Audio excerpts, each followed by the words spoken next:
Bonjour les 5e C, ici Madame Rabier, votre professeure de français. J'espère que vous allez bien. Aujourd'hui, on va faire la correction tous ensemble de la séance 5 qui s'appelait Découvrir l'autre, le regard des colonisateurs. Et on va s'interroger dans cette séance sur le racisme dans le roman Le Monde perdu d'Arthur Conan Doyle, que vous avez lu pendant les vacances.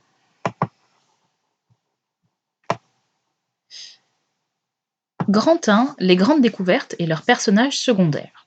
Je vous avais mis un petit extrait du Monde perdu, tiré du chapitre 7 du roman, qu'on va relire ensemble. Donc on est encore au début du roman, et Malone vient de passer plusieurs pages à présenter les autres membres de l'expédition. Donc il y a Malone, qui est journaliste, Lord Roxton, qui est aventurier, le professeur Summerlee et le professeur Challenger. Et là, il va nous parler des autres gens de l'expédition. En voilà assez, pour l'instant, au sujet de mes deux compagnons blancs. Leurs caractères, leurs ressources, s'affirmeront au cours de mon récit, et aussi mon tempérament et mes propres capacités.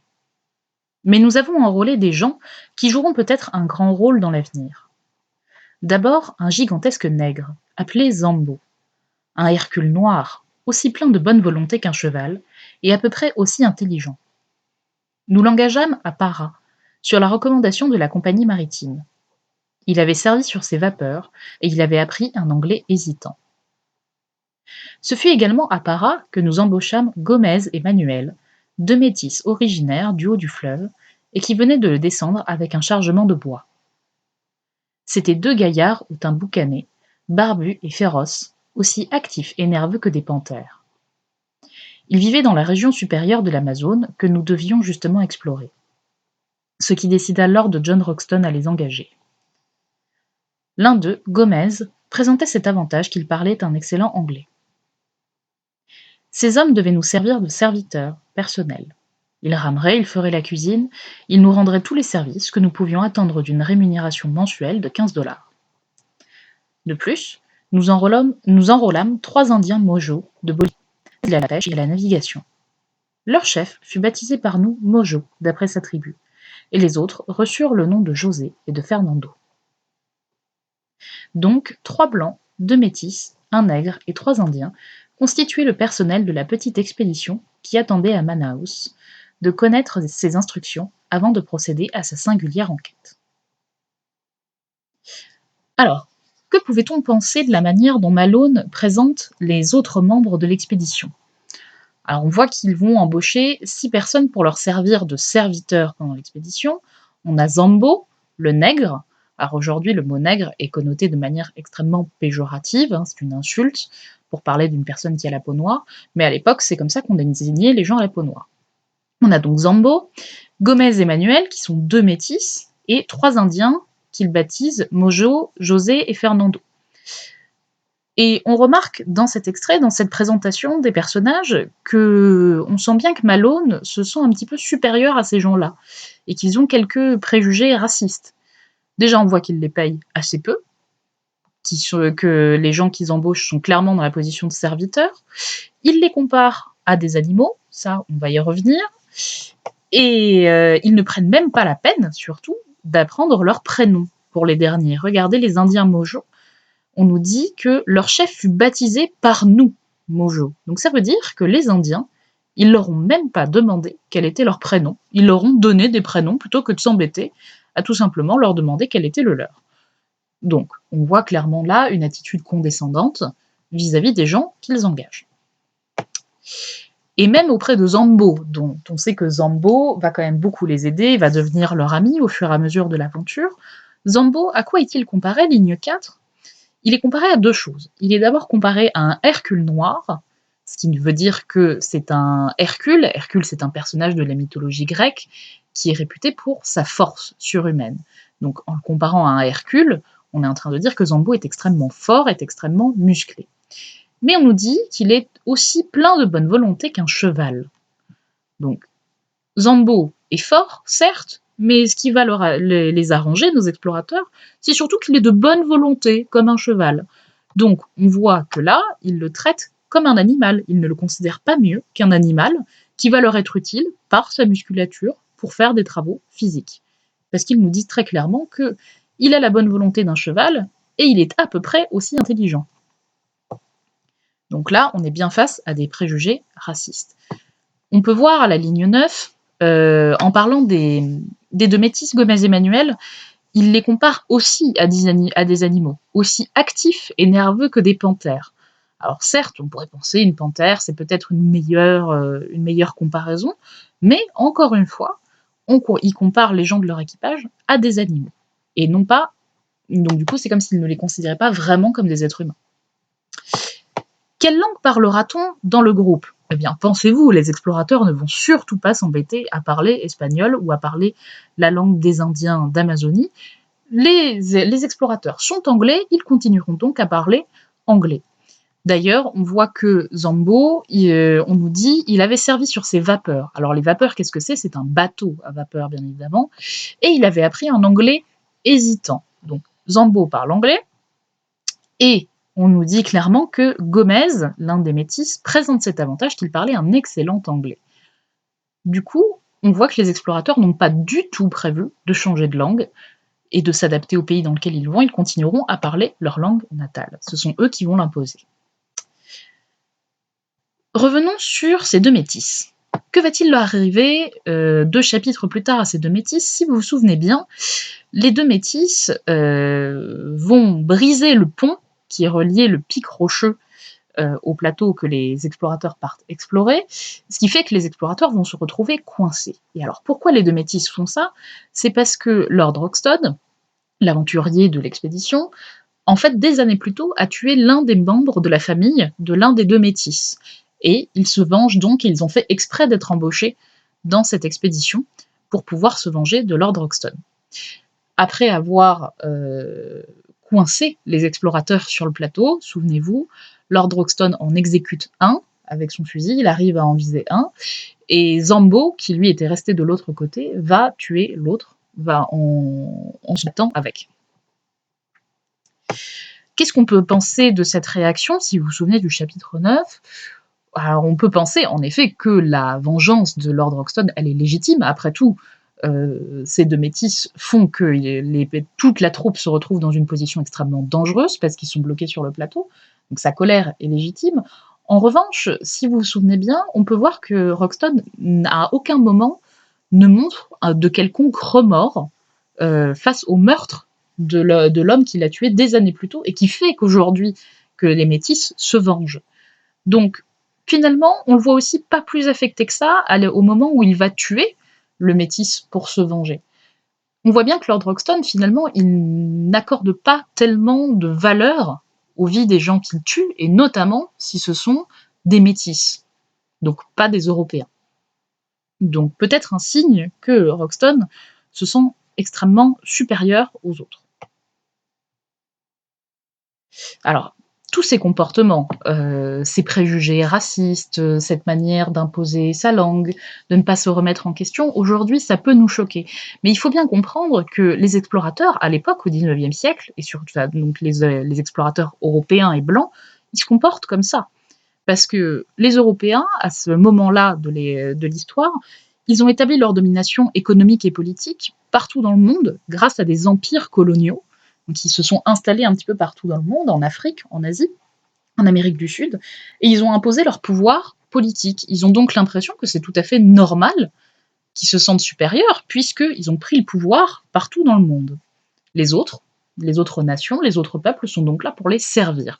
Nous, ça nous paraît choquant, mais c'est pourtant ce qui se passait à l'époque. Et comme c'est un roman du XIXe siècle, c'est normal qu'on retrouve cette vision dans le roman. Je vous ai demandé de faire quelques recherches de vocabulaire. Je vous demandais ce que signifiait le mot indigène et d'en trouver des synonymes, qui étaient du coup les indigènes du plateau de Mapplewhite, et d'où venait le mot indien et pourquoi est-ce qu'on avait appelé les habitants d'Amérique des Indiens. Parce qu'on pourrait croire que indien et indigène ont la même racine, mais pas du tout.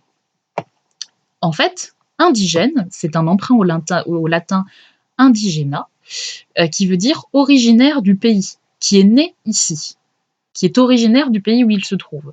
On peut parfois utiliser les mots aborigène ou autochtone. Quand je dis que voilà, je suis perdu dans un pays, je vais demander mon chemin aux autochtones, c'est-à-dire que je vais demander aux gens qui viennent de cette région-là. Alors que les Indiens, Indien n'a rien à voir étymologiquement avec indigène. Souvenez-vous, on l'avait expliqué en cours quand on avait travaillé sur Christophe Colomb, les Indiens, ce sont ceux qui viennent des Indes, normalement. Et c'est pour ça que nous, on va parler des Indiens d'Amérique, pour préciser, puisque souvenez-vous, Christophe Colomb, quand il part pour sa première expédition, il croit partir découvrir les Indes, alors qu'en fait, il découvre un tout nouveau continent. Donc, au début, les premiers hommes qu'il rencontre, il va les nommer les Indiens. Alors, qui sont les indigènes, c'est-à-dire ceux qui sont nés sur le plateau? Ça va être les hommes singes et la tribu d'Indiens Akala, qu'on va trouver tout en haut. Analyse d'image, la mise en scène du pouvoir colonisateur. Alors, je vous avais joint cette image, donc qui s'appelait Henry Morton Stanley et son boy Kalulu, 1873. Et je vous avais demandé d'analyser cette image. Souvenez-vous de la méthode. D'abord, on présente l'image, on donne ses sources, on donne toutes les informations possibles qu'on a dessus. Ensuite, on la décrit de manière organisée. Et enfin, on analyse, on donne du sens à cette image. Je veux faire ça, présenter l'image. Cette image, c'est une photographie qui date de 1873, vous l'aviez dans la légende, intitulée Henry Morton Stanley et son boy, Kalulu. Ça, c'est donc le titre, en italique. Je précise, du coup là il fallait faire quelques recherches, certains d'entre vous savaient qui était Henry Morton Stanley, puisque certains d'entre vous ont travaillé dessus au moment de leur journal de bord. Stanley, c'est un explorateur anglais qui s'est mis en fait au service du roi de Belgique. Et il va participer très activement à la découverte et à la colonisation de l'Afrique par la Belgique, notamment au Congo. Alors sur cette image, seconde partie, là j'ai donné les sources. Donc, vous remarquerez qu'il n'y a pas d'auteur, hein, donc là, ça veut dire que l'image est anonyme, on ne sait pas qui a pris la photo. On le voit ici avec son boy, Henry Morton Stanley. Alors, un boy, qu'est-ce que c'est? Il fallait peut-être aller chercher. Le boy, c'est le mot qu'on utilisait à l'époque pour parler des serviteurs indigènes dans les pays colonisés. Donc, c'est-à-dire que les colons, quand ils allaient dans leur colonie, ils ne venaient pas avec leurs serviteurs anglais, pas toujours. Parfois, ils engageaient des gens sur place, des gens qui étaient du pays. Et on appelait ça des boys. Donc, on voit Henry Morton Stanley et son boy qui est en train, visiblement, de lui servir à boire. Au premier plan, à gauche. Donc là, vous voyez, je donne bien les éléments pour montrer où se situent les choses sur l'image. Au premier plan à gauche, on voit Stanley, assis en tailleur sur le sol. Il est vêtu comme un explorateur du XIXe siècle, il porte un costume clair et élégant, ainsi qu'un chapeau appelé un salako, typique des colonisateurs de cette époque. Et il a des bottes en cuir bien cirées. Regardez, on voit qu'elles brillent un petit peu. Et en tout cas, il n'y a pas une tache dessus, il n'a pas une seule tache sur son habit. Il tient dans sa main la tasse que lui tend Kalulu, et posée sur ses genoux, on voit une sorte de baguette de bois. Très bien, on la voit ici. Je passe au second personnage. À droite, toujours au premier plan, on voit Kalulu en pagne, le pagne c'est ce qu'il porte autour de la taille, et pieds nus, qui se penche vers Stanley pour lui servir à boire. C'est un enfant, clairement on le voit à sa taille, qui ne doit pas avoir plus de 9 ans. Tout à droite de l'image, là, qui déborde un petit peu sur le premier plan, on voit des plantes et des pierres, et visiblement des plantes plutôt exotiques.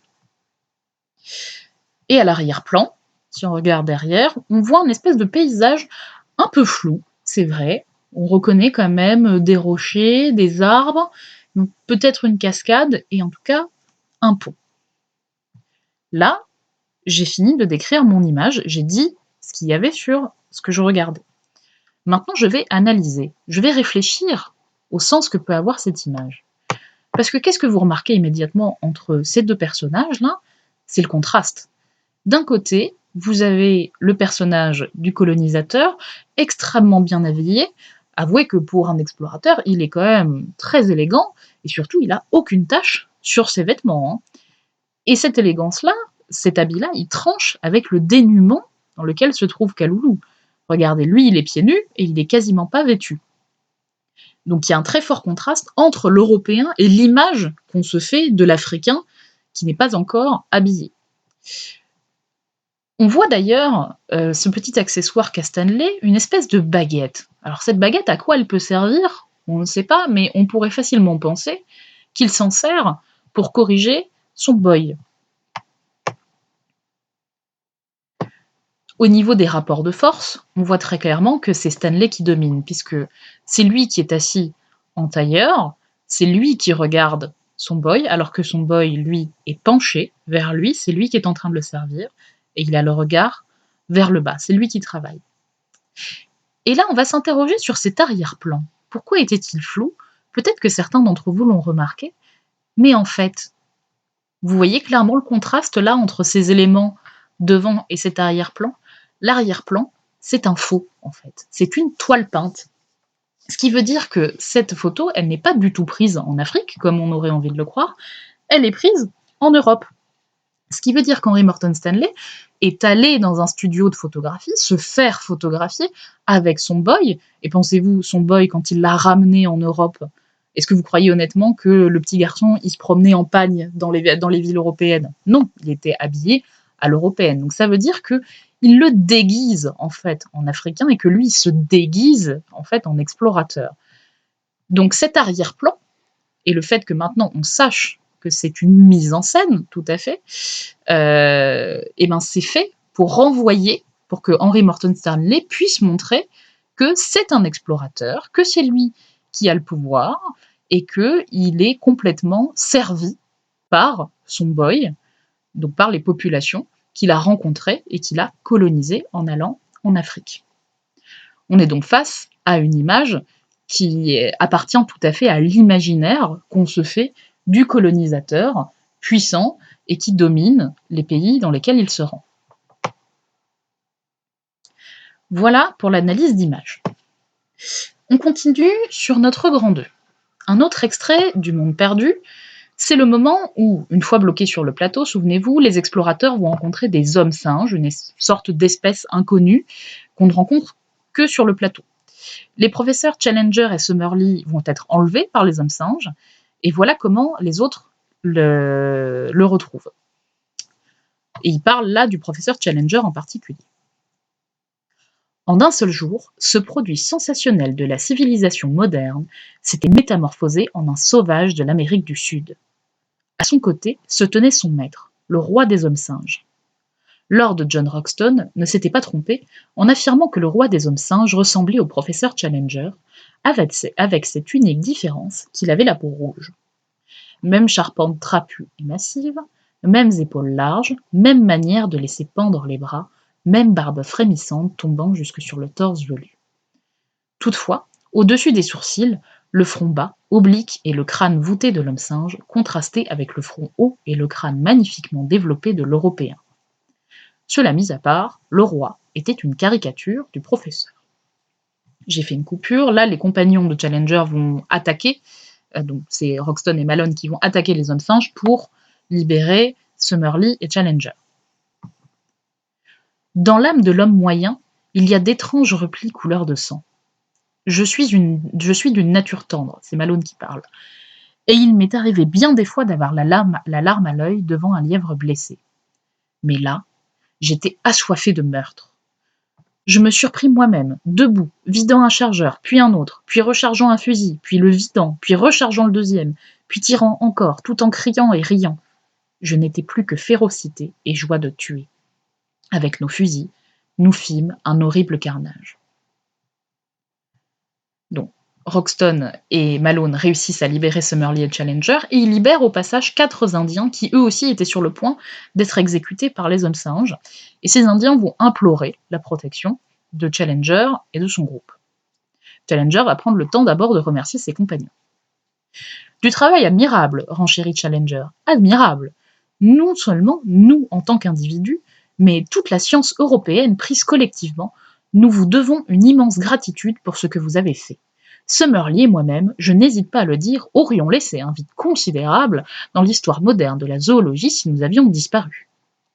Il nous dédia son vieux sourire paternel, mais la science européenne aurait été plutôt surprise s'il avait pu voir l'élu de son cœur et son espoir de demain, avec un visage sale et hirsute, un torse nu, des vêtements en lambeaux. L'Indien le regarda, puis, avec un petit cri, il replongea vers le sol et se cramponna à la jambe de Lord Roxton. N'aie pas peur, mon enfant, dit Lord John en caressant la tête tressée de l'Indien. Il a du mal à supporter votre image, Challenger, et ma foi, je ne m'en scandalise pas. Tout va bien, petit homme, c'est un homme, comme toi et moi. Réellement, monsieur, protesta le professeur. Hein? Vous avez de la chance, Challenger, d'être un tant soit peu hors de l'ordinaire. Si vous n'aviez pas ressemblé au roi. Alors, à qui le professeur Challenger est-il comparé? Lequel des deux personnages apparaît comme supérieur à l'autre et pourquoi? Alors, Challenger, ici, enfin, en tout cas au début du texte, il est comparé au roi des hommes singes, grâce à une énumération de leurs caractéristiques communes. Et on voit qu'ils se ressemblent énormément à la différence de leur couleur de peau et de la forme du crâne qui les différencie. Et cette histoire de forme du crâne, il faut bien comprendre que ça fait partie d'une théorie pseudo-scientifique du XIXe siècle, dont aujourd'hui on sait qu'elle est complètement fausse, où on pensait que la forme du crâne avait une incidence sur la forme du cerveau et donc sur l'intelligence. Donc selon si vous aviez un crâne d'une certaine forme, vous étiez peut-être moins intelligent que votre voisin. Et on voit que Conan Doyle, à ce moment-là, quand il va décrire le roi des hommes singes, en le comparant à Challenger, eh bien, on voit que Challenger est plus intelligent parce qu'il a un crâne d'Européen avec un front beaucoup plus haut, ce qui serait le signe d'une intelligence plus grande. Alors cette comparaison, elle sert à se moquer du personnage de Challenger, mais elle conserve du coup cette hiérarchie de l'époque. Car c'est l'homme singe qui est une caricature, donc une caricature, c'est un dessin moqueur et simpliste, de l'homme européen. Et d'ailleurs, on voit que Challenger, à la fin du texte, réellement, monsieur, protesta le professeur, quand on lui montre quand on lui rappelle qu'il ressemblait quand même énormément au roi des hommes singes, il se vexe. Il n'a pas du tout envie d'être comparé à un sauvage, même si, visiblement, il se ressemble énormément. Et cette théorie des crânes, cette théorie de l'intelligence qui dépendrait de la forme des crânes, Challenger, là, il la conteste, enfin, en tout cas, ça ne lui plaît pas, mais il va lui-même l'utiliser plus tard. Souvenez-vous, quand il va présenter les Indiens à Kala, il va faire une espèce de cours d'anatomie en montrant l'Indien, en le touchant devant ses compagnons, et en expliquant, bah, vous voyez, il a telle forme de crâne, ce qui indique qu'il est moins intelligent que nous. Je vous laisserai relire le chapitre si vous avez oublié ce passage. Lignes 9 à 13, que pensez-vous du comportement de Malone? Alors, les lignes 9 à 13, ce sont celles-ci, c'est le moment où Malone attaque avec Crockston les hommes singes. Eh bien, que peut-on penser? C'est que ce personnage de Malone, qui, souvenez-vous, on le surnomme Bébé, ce sont ses camarades qui l'appellent Bébé, puisque c'est lui le plus jeune de la bande et qu'il n'est jamais parti à l'aventure. Eh bien, Bébé, d'un seul coup, il devient assoiffé de meurtre. Il n'est plus que férocité et joie de tuer. Alors, qu'est-ce qu'on peut penser de ce comportement? Eh bien, même Malone, ça l'étonne. Il explique que lui, qui est quelqu'un de plutôt sensible, il ne se reconnaît pas d'une certaine manière. Et il devient encore plus sauvage que les sauvages contre lesquels il est censé se battre et auxquels il se sentait supérieur. Ça laisse penser, en tout cas c'est ce que Malone nous dit, qu'en chaque homme, il y a cette part de violence qui ne demande finalement qu'à ressortir. Et que finalement les hommes, au fond d'eux, aimeraient faire la guerre. À la ligne 20, pourquoi l'Indien a-t-il peur de Challenger? Ligne 20, je vous la remets. L'Indien le regarda, donc Challenger, puis avec un petit cri, il replongea vers le sol et se cramponna à la jambe de Lord Roxton. Pourquoi est-ce que l'Indien a peur? Il a peur de Challenger parce que celui-ci ressemble au roi des hommes singes, donc il est persuadé d'être retombé sur le roi des hommes singes à qui il pensait avoir échappé. Donc c'est que la ressemblance est véritablement troublante. Et Lord Roxton va essayer de le rassurer, mais en lui disant ce genre de petite phrase: « N'aie pas peur, mon enfant, tout va bien, petit homme. » Alors, mon enfant, petit homme, on voit que Lord Roxton est extrêmement paternaliste avec l'Indien. Il le traite comme un enfant, et comme si c'était une personne qui avait l'intelligence d'un enfant. D'ailleurs, on voit qu'il se permet de lui caresser la tête comme si c'était un enfant, alors que l'Indien, c'est plutôt un adulte. Mais il le considère de toute façon inférieur à lui, et il le traite donc comme tel, comme s'il était plus idiot que lui. Pourquoi le décalage entre l'apparence de Challenger et sa manière de traiter les autres est-elle comique? Alors pourquoi ce décalage est-il comique?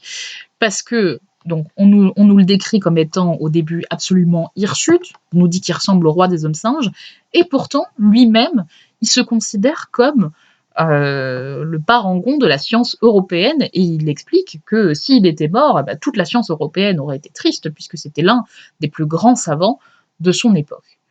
Le décalage est donc comique, puisqu'on a un professeur Challenger complètement sauvage, en tout cas dans son apparence, mais qui continue à se prendre pour quelqu'un d'extrêmement important, malgré son apparence.